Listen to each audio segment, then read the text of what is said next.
আসসালামু আলাইকুম রহমতুল্লাহি ওয়া বারাকাতুহু। আমাদেরকে যে যেখান থেকে দেখছেন সবাইকে পবিত্র মাহে রমাদানের শুভেচ্ছা ও অভিনন্দন।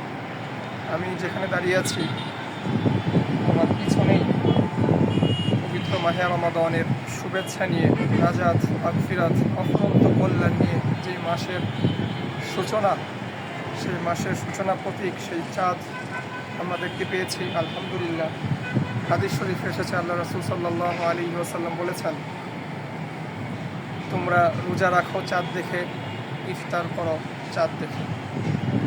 তো আল্লাহ আমাদের সবাইকে এই মাহে রমাদানের যেই রহমত, মাগফিরাত, নাজাত, যেই কল্যাণ আছে সেই কল্যাণগুলো আমাদেরকে হাসিল করার, অর্জন করার এবং পরিবারের সবাইকে নিয়ে মাহে রমাদানের 30টি রোজা যেন আমরা রাখতে পারি, তারাবিগুলো করতে পারি, নফল ইবাদত, দান, সদকা।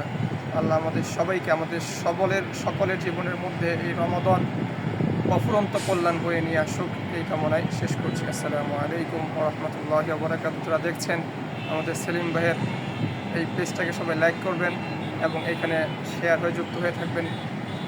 পুরো রমাদান জুড়েই আপনারা এখানে বিভিন্ন রকমের মাসাইল, বিভিন্ন রকম কোরআন তেলাওয়াত, অনেক কিছু আপনারা পাবেন।